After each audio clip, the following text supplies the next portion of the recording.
Muy buenos días, que Dios me los esté bendiciendo a todos en esta mañana. Y bueno, pues agradecemos al Señor esta nueva oportunidad de compartir un pensamiento de su palabra y escuchar y meditar también en las alabanzas que compartimos. En esta mañana les invito a escuchar un himno que en la persona que lo compuso constituyó una experiencia que esperamos que también nosotros podamos tener, si es que no la hemos tenido ya. Y me refiero a la experiencia de ser enteramente santificados. Me santificó.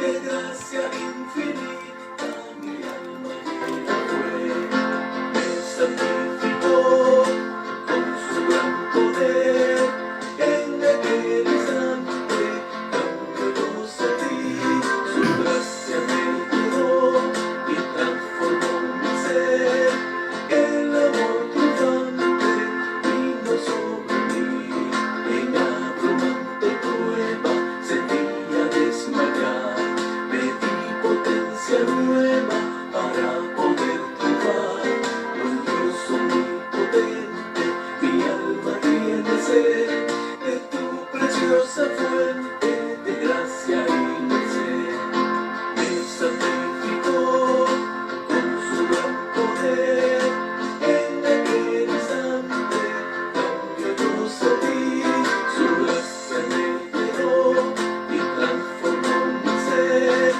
el amor triunfante vino sobre mí, pedí su gran promesa, bautízame Señor, quemando la impureza, me dio perfecto amor, con fuego de los cielos purificó mi ser, conforme a mi ruego me dio su gran poder, me santificó con su gran poder, en aquel instante cambio yo sentí, su gracia me llenó y transformó mi ser, el amor triunfante vino sobre mí, ya vino, mi alma cantará, Espíritu divino que me confortará, la herencia de pecado, Él limpiará mi ser,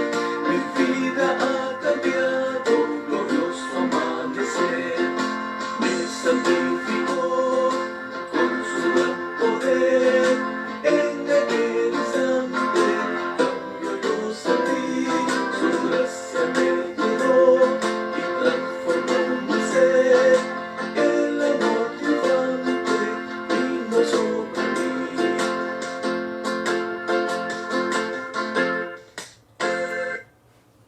Amén. Me santificó con su gran poder. Hermosa alabanza, sobre todo cuando pensamos en que es una experiencia real que Dios desea que todos sus hijos la tengan. Bien, en esta mañana quiero que consideremos algunos pensamientos acerca de la entera santificación, pero no necesariamente hablando de la experiencia como tal o explicándola, sino pensando en algunos estorbos, algunas situaciones que pudieran impedir que un creyente sea enteramente santificado, o sea, lleno del Espíritu Santo.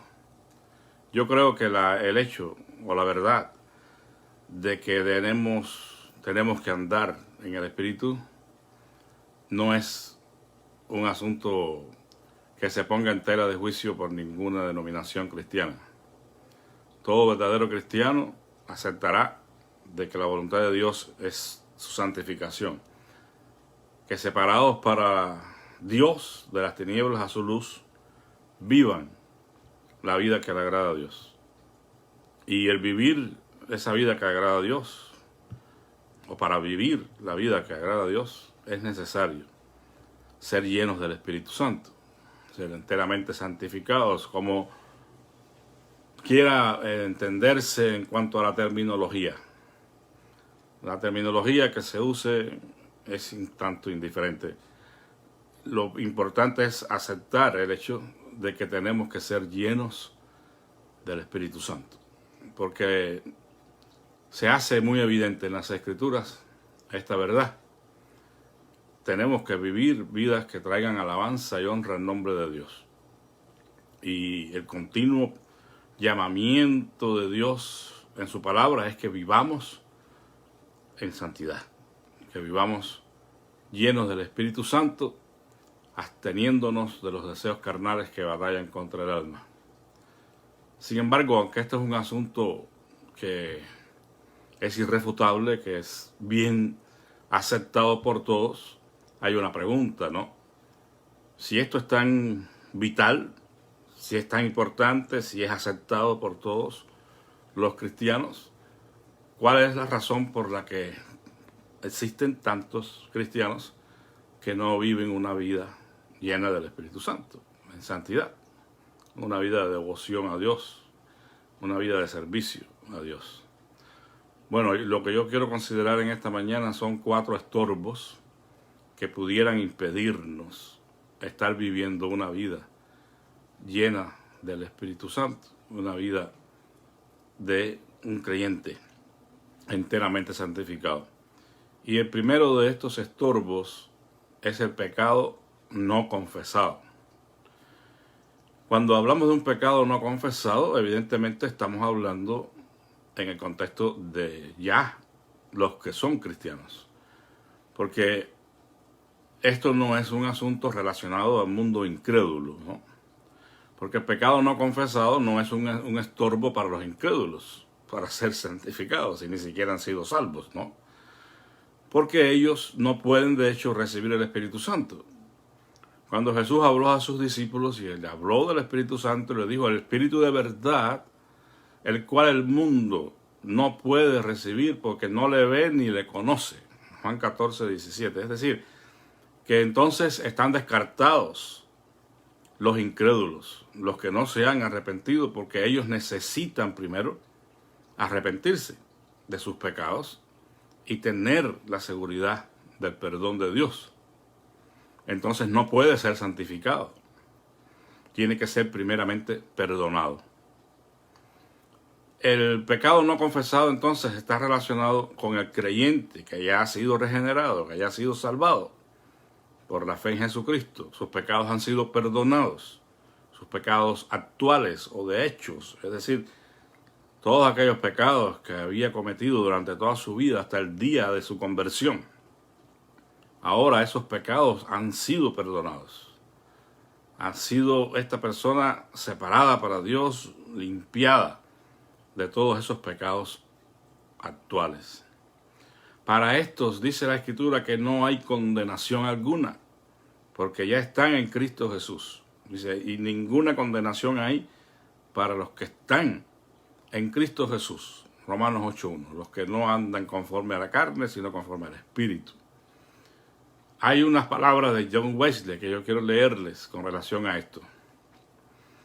Dijo o escribió Wesley: desde el primer momento en que los creyentes vienen a Cristo, el Espíritu Santo los llena de su paz, gozo y justicia.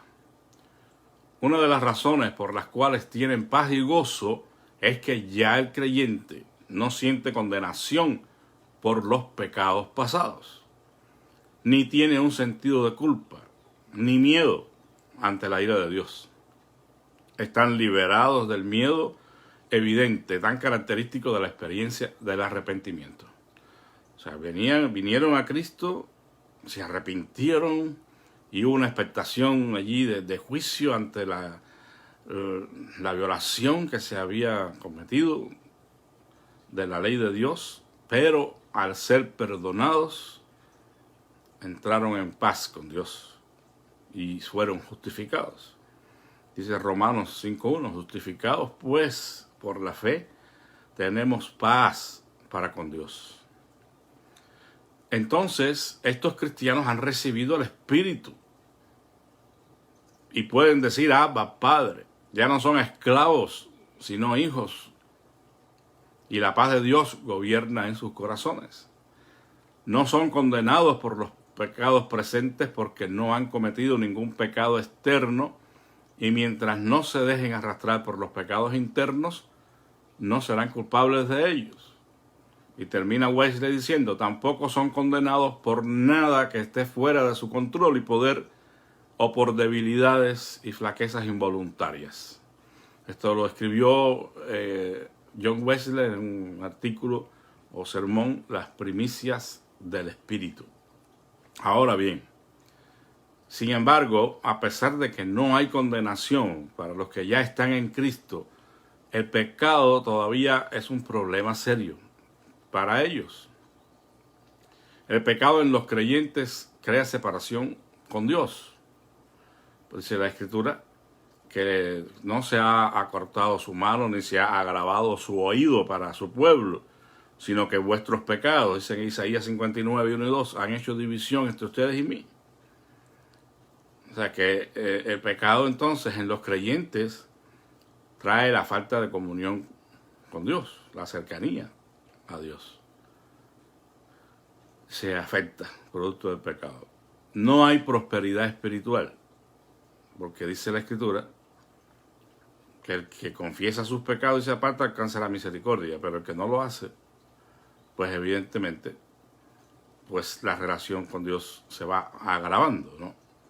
Y no hay prosperidad espiritual, no hay avance, no hay conocimiento de Dios, no se observa en la persona que va madurando, que va creciendo en la gracia, en el conocimiento de Dios. Todo lo contrario, permanece estancada y es producto del pecado, no confesado, porque en este caso es un creyente que quizás o no está consciente de la existencia del pecado original o pecado adámico en su vida, o simplemente ha ignorado el asunto, ¿no?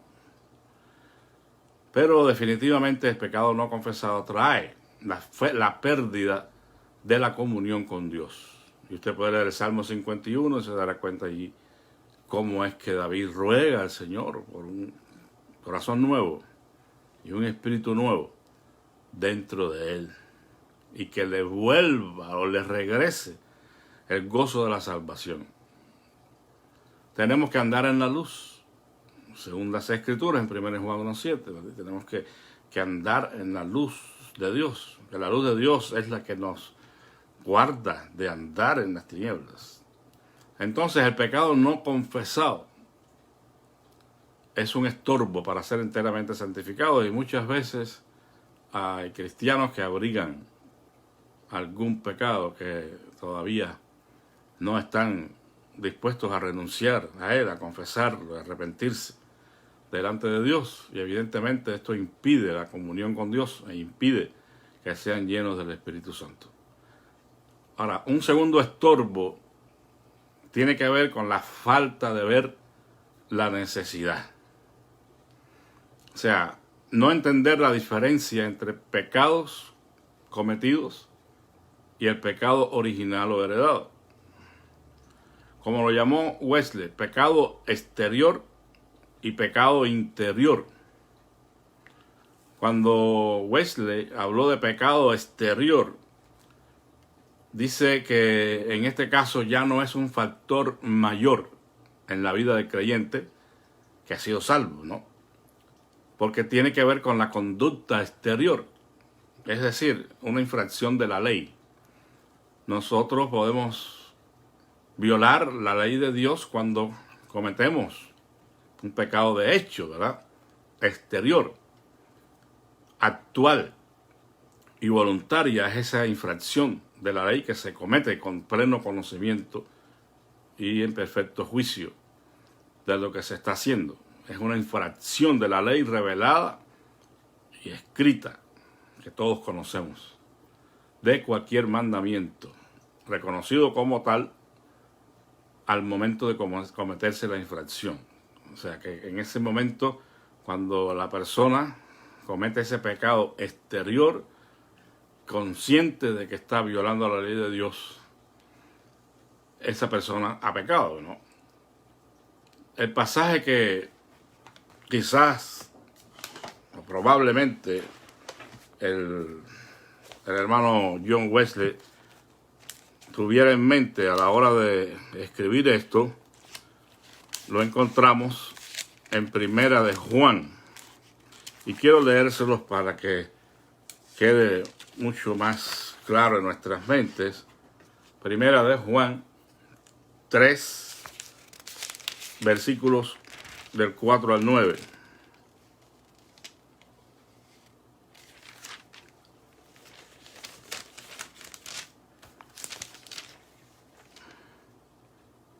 Dice así: todo aquel que comete pecado infringe también la ley, pues el pecado es infracción de la ley. Y sabéis que Él se manifestó para quitar nuestros pecados, y no hay pecado en Él. Todo aquel que permanece en Él no continúa pecando. Todo aquel que continúa pecando no le ha visto ni le ha conocido.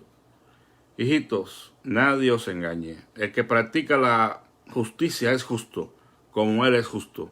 El que practica el pecado es del diablo, porque el diablo peca desde el principio. Para esto se manifestó el Hijo de Dios, para deshacer las obras del diablo. Todo aquel que es nacido de Dios no practica el pecado, porque la simiente de Dios permanece en él y no puede pecar, porque es nacido de Dios.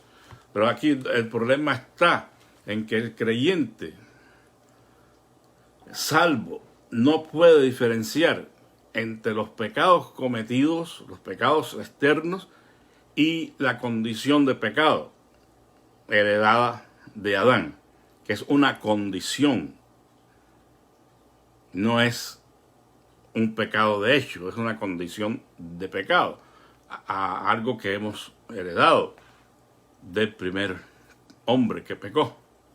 Entonces no puede ver la diferencia. Según él, Wesley, el creyente, aun cuando es un bebé en Cristo, puede recibir este poder de no cometer un pecado exterior.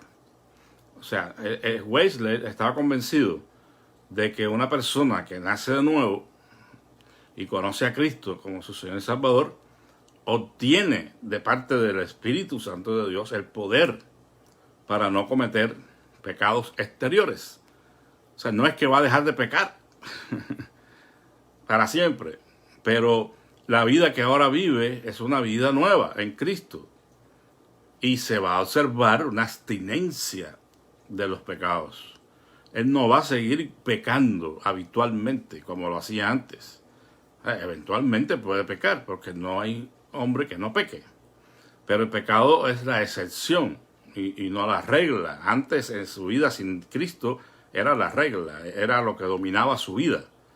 Ahora el pecado no va a reinar, el que va a reinar es Cristo. Ahora, el primer fruto de la fe es el poder que da el Espíritu para doblegar esta clase de pecado externo. O sea, ya la persona es separada para la gloria de Dios. Y eso es el primer significado de santificación, ¿verdad? Cuando somos apartados para Dios.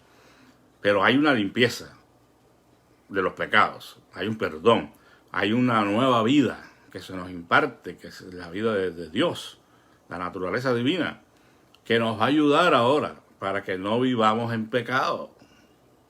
Ya el pecado no va a ser algo de todos los días. Es algo que vamos a tener cierta victoria sobre él. Y ese es el privilegio, según nos dice Wesley, de aquellos que han nacido de Dios. Pero bueno, hay un pecado que él llamó el pecado interno. Y este pecado, pues, recibe muchísimos nombres dependiendo de la denominación o la manera en que se acostumbre a usar. Puede ser pecado adámico o el pecado original o la raíz de pecado, como la llamó Wesley, identificándolo con el orgullo en el ser humano. Ahora, las raíces del pecado están todavía presentes entonces en el corazón humano, aun cuando la persona haya nacido de nuevo y sus pecados actuales hayan sido perdonados. Él tiene una condición de pecado adámico heredado que probablemente en el momento de su conversión él no está consciente de eso. Dice Wesley, cuando habla de esta condición de pecado en el corazón del ser humano, identificándolo con el orgullo, aquí me refiero al pecado interno, o sea, cualquier enojo, pasión o afecto, tal como el orgullo, la obstinación, el amor al mundo en cualquiera de sus formas, la concupiscencia, la ira, la irritabilidad o cualquier disposición contraria a la mente de Cristo. Eso es lo que Wesley identifica con el pecado interno, ¿no? Que es el pecado original, pecado adámico, o la vida centrada en uno mismo que todavía permanece, a pesar de que la persona ha sido salva, ¿verdad? Va a observar que hay alguna inclinación, a veces demasiado marcada, hacia alguno de estos pecados. Porque tenemos que hacer la diferencia en que en momentos pudiéramos ser tentados a asumir una actitud no contraria a la mente de Cristo, pero nos arrepentimos y no permitimos que esa situación nos gobierne, porque tenemos la fuerza y la capacidad de Dios para sobreponernos. Una cosa es ese cuadro, y otra cosa es cuando hay una persistente actitud en alguna de estas cosas que ya hace pensar a la persona, y precisamente el convencimiento de estas condiciones en la vida de la persona es lo que lo lleva a buscar la entera santificación, o ese poder santificador de Dios que nos purifica completamente el corazón. Ahora, dice el recién convertido, dice, en la euforia de su nueva experiencia, él cree que el pecado ha desaparecido de su vida. Pero pronto va a descubrir que esto no es cierto. O sea, cuando la persona se convierte y sus pecados son perdonados, entra en una euforia emotiva y espiritual, ¿por qué no, verdad? Ha ocurrido una experiencia gloriosa en su vida, que es la salvación de su alma. Ha sido justificado, ha sido regenerado, ha sido adoptado en la familia de Dios, ha sido regenerado. Y entonces está viviendo un momento extraordinario y a veces existe esa sensación, el pecado ya desapareció por completo de mi vida. Pero en su caminar en la fe, él va a descubrir en algún momento dado de que esto no es cierto. Porque el pecado no ha sido destruido, el pecado ha sido en cierta manera suspendido, ¿no? Y la persona vive esa experiencia, pero pronto él descubrirá de que la tentación regresa y el pecado revive, el deseo, ¿verdad?, por cometer algún acto que sabemos que no es agradable a Dios. Y entonces el cristiano regenerado empieza a sentir la realidad de dos principios. Claro, él no lo identifica como tal, por eso es que hay que enseñarlo, ¿no? Pero él comienza a sentir que hay dos fuerzas que luchan en su interior. Y esas son las fuerzas de la carne en contra del espíritu, la naturaleza carnal en contra de la vida del espíritu que Dios nos ha comunicado. Es la naturaleza pecaminosa oponiéndose a la gracia de Dios. Es a este pecado interno al que Wesley se refiere cuando habló del pecado en los creyentes. Él tiene un sermón que se llama El pecado en los creyentes y habla de esta realidad. Ahora, hay una verdad. El pecado ya no reina. Es decir, no tiene dominio sobre la persona justificada. El Espíritu Santo provee el poder sobre ambos pecados, el externo y el interno. El interno permanece dentro de la persona, pero en cierta manera amortiguado o encadenado. Y continuará la lucha contra el espíritu, oponiéndose el deseo de la carne al deseo del espíritu. Pero en esa lucha, si el cristiano es persistente y está en comunión con Dios, entonces se irá debilitando la fuerza del pecado original. Y la persona va a ir ganando fuerzas y va a ir siendo renovado de victoria en victoria. Por eso la Biblia habla, hagamos, de victoria en victoria, de triunfo en triunfo. Porque se supone que en esa lucha triunfe el espíritu. Y aquí es donde entra el término del arrepentimiento del creyente. Es decir, el creyente en cierta manera deberá seguir arrepintiéndose de sus pecados y creyéndole en el Evangelio. Porque esto no es solo la experiencia de una vez, aunque hay una diferencia, ¿verdad? A este arrepentimiento del creyente, Wesley lo llamó arrepentimiento consiguiente.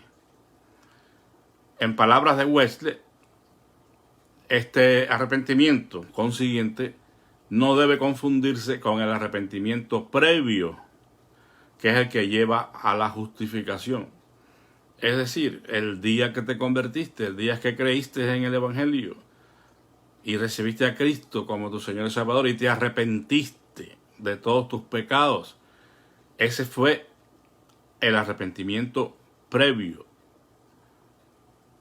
en comparación a lo que él está identificando aquí con el arrepentimiento del creyente.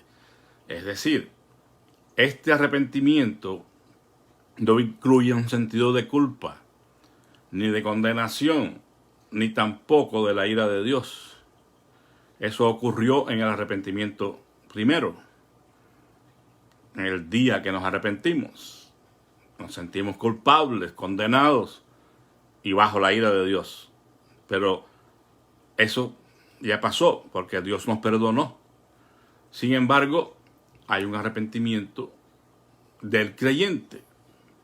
Y este cambio interior es el resultado del continuo proceso del ministerio del Espíritu Santo en la vida del creyente, que le ayuda a ir descubriendo la realidad sobre sí mismo.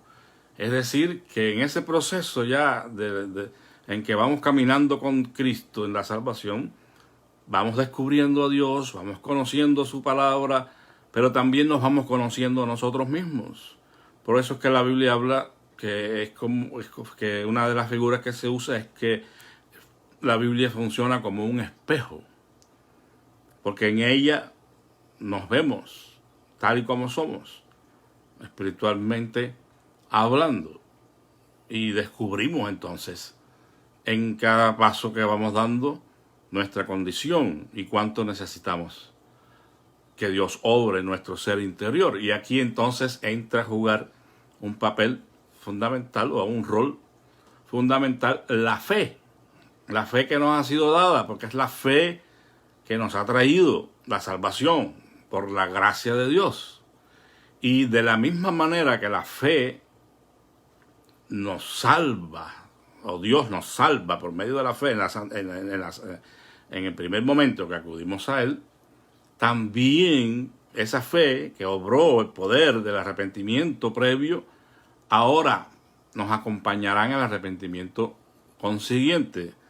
Es decir, en esos momentos que no vamos a ver la necesidad de pedir perdón a Dios, porque de nuevo en algún momento le fallamos a Dios y tenemos que arrepentirnos, y la fe sigue jugando un papel fundamental.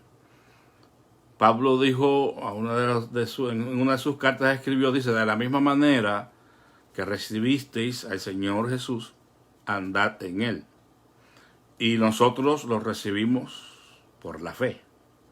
Pues hay que andar en él también por la fe. Ahora esta fe tiene un significado especial que corresponde a la experiencia ya de un cristiano que va progresando, que va avanzando, que va madurando. Es la convicción de las promesas de Dios. Ya él tiene conocimiento de esas promesas y ha confiado en ellas. Es la fe en el Evangelio de la gracia de Dios. Y a través de esta fe se recibe el poder de Dios que purifica el corazón. Y por eso es que hablamos de la experiencia de la entera santificación como una segunda obra de gracia, una experiencia de crisis también. Porque lo que llevó al hombre a confiar en Cristo por primera vez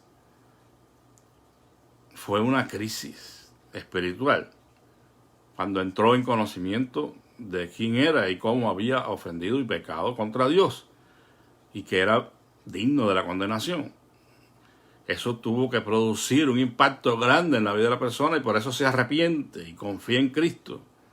Bueno, la experiencia de la entera santificación, aunque aquí ya no hay condenación, sí hay convicción del pecado también, del pecado interno, de la necesidad de ser purificados y de que haya una victoria total del Espíritu sobre la carne. En este caso, el creyente recibe ahora no solamente la misericordia, sino la gracia para seguir en el camino de la salvación.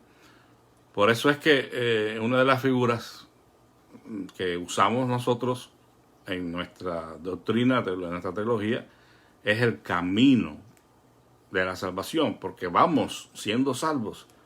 Por eso Wesley hablaba de santificación en todo el tiempo.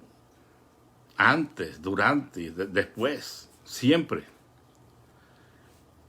Y eso es importante, hacer la diferencia entre el pecado interno y los pecados externos, para poder llegar a creer que Dios quiere purificar nuestros corazones y librarnos del poder de todos los pecados, de los actuales, de los externos y del pecado interno también, que ya no va a dominar.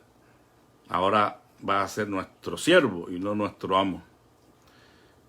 Y en tercer lugar, y que está muy relacionado a este segundo punto, un tercer estorbo sería la falta de precisión doctrinal. Y bueno, pues es probable que esto impida a algunos ser enteramente santificados, ¿no?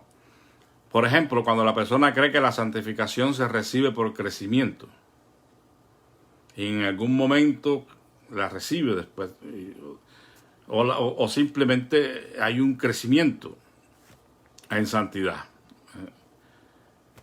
Bueno, en realidad hay crecimiento antes y después de la santificación, o de la entera santificación, para ser más precisos, ¿no?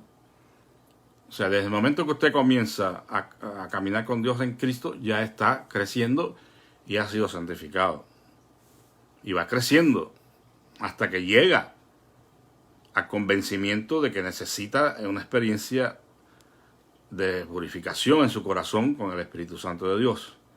Pero aún después de ser enteramente santificado, de ser lleno con el Espíritu Santo, usted va a continuar creciendo. O sea que en realidad el crecimiento es continuo, nunca se acaba, hasta el día en que nosotros partamos de este mundo. Vamos a estar creciendo, dependiendo allí ya del empeño que nosotros pongamos, porque mucho de esto tiene que ver con el interés que tengamos nosotros de crecer en el Señor. Ahora, hay que distinguir entre santificación inicial o por posición y la entera santificación. Y la persona que no hace una distinción en estos dos puntos, pues quizás tenga problemas para ser enteramente santificado, porque solamente cree en la santificación inicial. La santificación inicial es cuando usted se convierte. El día que se arrepintió de sus pecados y creyó en Cristo y el Señor le salvó y le justificó, ese día usted fue santificado inicialmente.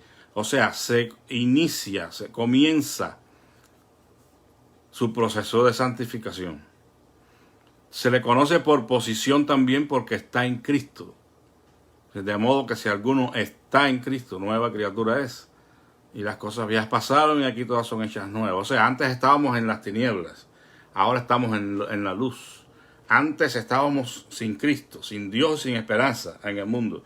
Pero ahora hemos sido trasladados a la familia de Dios. Ahora somos justificados.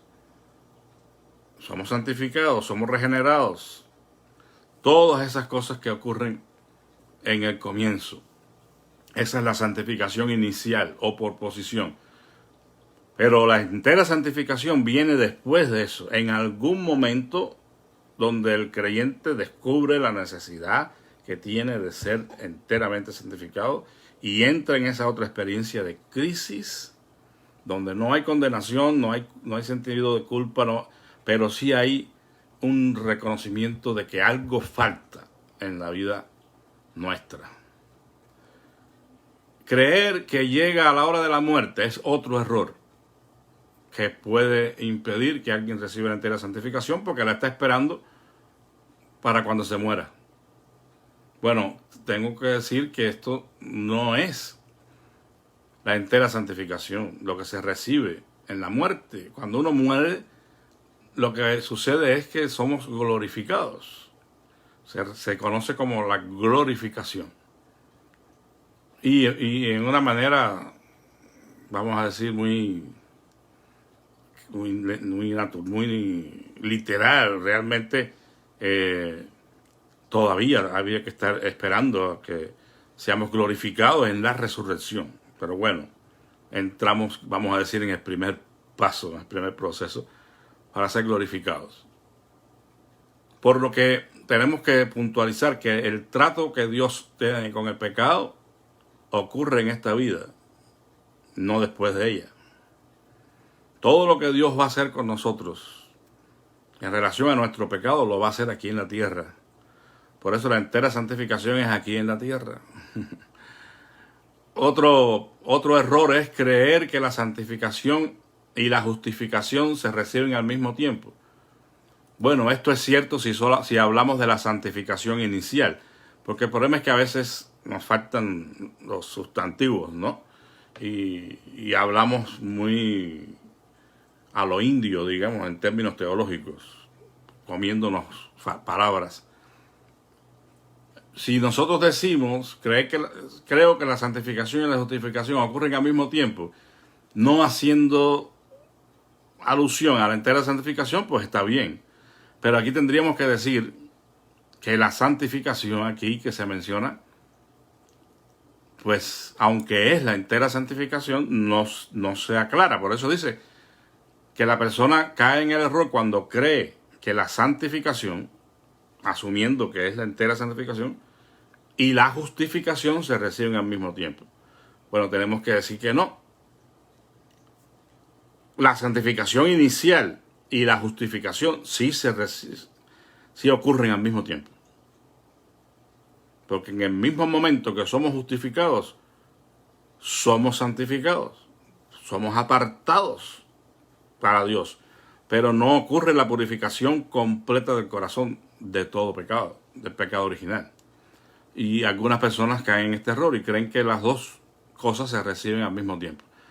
Ahora, aunque puede ocurrir que lo ponemos en tela de dudas, pero como Dios es soberano, Dios hace como Él quiere hacer, pudiera ser, no podemos decir que nunca, que una persona sea salva y enteramente santificado al mismo tiempo. Bueno, pues por la mente nuestra y el entendimiento de la doctrina, pues no lo creemos, pero si Dios lo lo quiere hacer y él cree que en el trato con esa persona así es, pues no podemos discutir, ¿verdad? Otro error, creer que la experiencia está asociada a alguna señal externa. Y esto es motivo de conflicto con algunas doctrinas que existen. Pero pudiera ser que en el campo de las iglesias de santidad, en el contexto de las iglesias de santidad, alguien pudiera creer esto. Aun cuando no sea un pentecostal, por ejemplo, que dice que hay que hablar en lenguas como una señal inicial de haber recibido el bautismo con el Espíritu Santo. Bueno, pudiera ser que algún miembro de alguna iglesia de santidad, no solamente la iglesia de Nazareno, también crea de que la experiencia de ser enteramente santificado tiene que estar asociada con alguna señal externa, ya sea el hablar en lenguas o cualquier otra.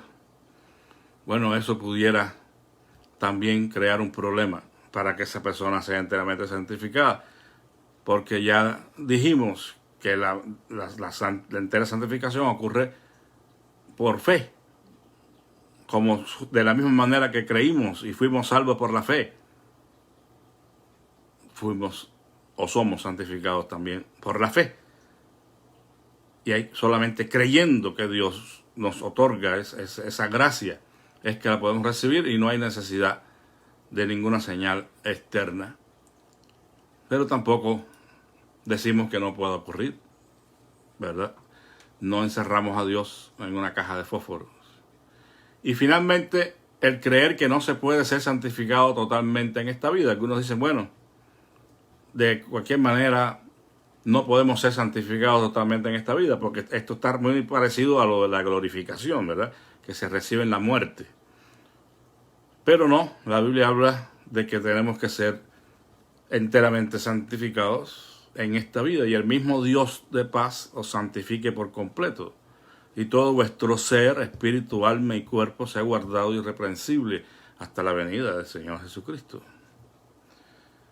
Y un cuarto estorbo sería, para no ser enteramente santificado, es la falta de una entera consagración.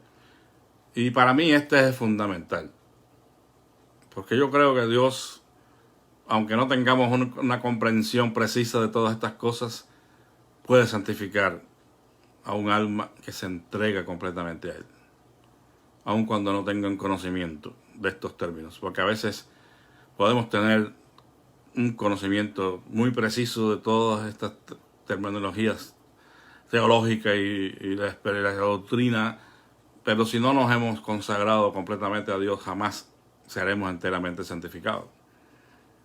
Eso se lo aseguro. La entera consagración precede a la entera santificación. Primeramente hay que rendir, hay que entregar toda la vida al Señor, para que entonces Él pueda santificarla, Él pueda llenarla. Y por eso es que decimos que es un acto de fe, porque la entera consagración es un acto de fe. La persona cree que debe entregar toda su vida a Dios y rendir todo a Dios.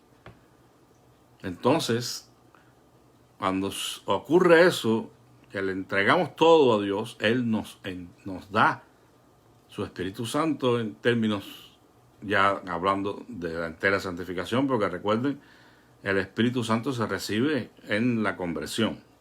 Creo que eso ha sido otro error a veces que ha estado muy presente, ¿no? Y algunos pues creen que no se recibe el Espíritu hasta que sea santificado o bautizado, como algunos lo llaman. Y es un error. El Espíritu Santo está con nosotros desde el día que creímos y fuimos sellados como propiedad de Dios desde ese día. Pero tenemos que ir creciendo y madurando y siendo llenos del Espíritu Santo. Cuando ocurre la entera consagración, entonces Dios está listo para darnos la entera santificación. Ahora, ¿será esa una meta o una puerta? Algunos toman estas experiencias culminantes como metas, pero se les olvida que son más puertas que metas. Porque el ser enteramente santificado finalmente, si lo teníamos como un lugar a donde llegar, está bien, es una meta, pero es una puerta, porque luego de ser enteramente santificados tenemos que seguir creciendo en el Señor y sirviéndole, ahora con más fuerzas, con más tesón. Entonces, amados hermanos, tenemos que terminar diciendo que todos estos obstáculos que hemos mencionado son humanos. Y eso quiere decir que entonces son superables. No podemos decir, es que no pude, porque se me pidió demasiado, algo fuera de mí, de mi naturaleza humana, de mis fuerzas. No, son obstáculos que hay que vencer, y se pueden vencer porque son humanos. Y Dios nos ha dado la fuerza para que nosotros lo hagamos. Así que no tendremos excusa. Bendito sea Dios que nos ha dado su Espíritu Santo. Bien, en esta mañana quiero pues saludarles a todos en el nombre del Señor y desearles un feliz día. Pero quiero anunciar también para los hermanos de la iglesia, que ojalá pues estén viendo los devocionales, que ya este domingo que viene, si Dios nos da la vida, comienza la Semana Santa, o la Semana Mayor, como algunos le han llamado. Es decir, que es el domingo de Palmas o de Ramos, por lo que no pudimos reunirnos el domingo, porque faltaban personas claves, habíamos muy pocos, pero de hecho estas actividades siempre las tenemos todos los años, por lo que les animo a los departamentos, a las hermanas, a los niños, los jóvenes, que preparen algo, algún canto, alguna cosa alusiva a esta ocasión especial, y el domingo entonces lo pueden tener, ¿verdad? Las hermanas que trabajan con los niños, con los jóvenes, nuestra hermana María Escobedo, sobre todo, ¿verdad?, que es la persona clave para esto, pues preparen algo para este domingo de Ramos. El viernes, aunque no nos reunimos, esto siempre lo hacemos, hermanos, el viernes 2 de abril tenemos el sermón de las 7 palabras, o el culto, ¿verdad?, de Viernes Santo a las 7 de la noche. Por lo que en esta ocasión no va a haber un servicio de jóvenes, sino vamos a tener el sermón de las 7 palabras, y el domingo estaré viendo pues si hay alguna persona que quiere colaborar conmigo en este servicio. Pero vayan pensando ya en las alabanzas y todo lo típico para este tiempo, y si hay alguien que quiere cantar un especial, pues también. Y esto es muy importante, aunque no tenemos tiempo para verlo, pero bueno, el domingo 4, que es el domingo de resurrección, pues generalmente nos reunimos en la mañana y tenemos un servicio cortito, un servicio que no dura mucho, puede ser a las 7 o a las 8, lo vamos a determinar, del domingo, y un desayuno que siempre se ha hecho en la forma típica del traje, ¿verdad? Yo traje los frijoles, yo traje esto, yo traje el otro. Pero, dadas las circunstancias y todas las cosas que han sucedido, si ustedes, hermanas, que son las que le echan ganas en este asunto siempre, ven o creen que sea una carga en estos momentos estar cocinando y llevando, pues simplemente pues se compra algo y nos comemos juntos allí. De todas maneras, el domingo vamos a tener oportunidad de hablarlo. Recuerden, siempre tenemos el culto matutino de resurrección. Los que tienen vestidos blancos, pues se visten de blanco, esa es una costumbre por acá, ¿verdad? Y después del desayuno tenemos el servicio. Ese domingo no va a haber escuela dominical. Vamos a tener el servicio de adoración. Así que probablemente ya que estemos todos allí desde temprano, el servicio pueda ser un poco más temprano. Así que bueno, trate de estar entonces para el desayuno, para que después no digan se nos perdió el servicio. Así que hermanos, esperemos las bendiciones del Señor para esta Semana Santa. Gracias a Dios que ya nos estamos reuniendo. Y bueno, pues sigamos orando los unos por los otros, apoyándonos en oración, porque sin eso no vamos a tener fuerzas. Y gracias al Señor que podemos estar unidos en oración. Vamos a orar. Te damos gracias, Padre Santo, en esta mañana y bendecimos tu nombre, porque tú eres Dios eterno, digno de suprema alabanza y adoración.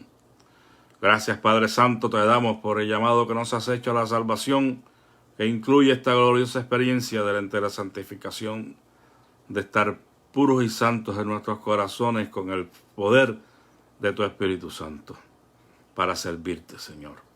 Rogamos en esta hora que tú seas propicio a cada uno de nosotros en nuestra necesidad y que nos des la gracia tuya para seguir adelante, Padre. Suplicamos especialmente por los hermanos que están en gran prueba y tribulación, como nuestra hermana Mari Padilla, Señor, que necesita grandemente de ti en estos días tan difíciles. Padre, que no falte en ella la fuerza y la fe, como hasta ahora ha demostrado, pues, Padre Santo. Tener fe en ti, confianza plena, a pesar de que está sufriendo, Señor, y está eventualmente preocupada por el futuro, pero tú, Señor, la tienes tomada de su mano y a su familia también, Señor. Por eso creemos que tú vas a poner cada cosa en su lugar y vas a ir abriendo puertas para ella, Señor. Bendícela y fortalécela. Así, Señor, te ruego por lo mismo, por cada familia de la iglesia, por cada uno de los que trabajan y colaboran con la obra del ministerio en sus flores, Señor. Que tú permitas que podamos ir adelante, viendo, Padre Santo, cómo tú salvas a las almas y edificas a tu iglesia. Gracias te damos en esta mañana, Padre, en el nombre de Jesús. Amén. Bien, hermanos, que la paz de Cristo sea con todos y tengan un día muy bendecido. Amén.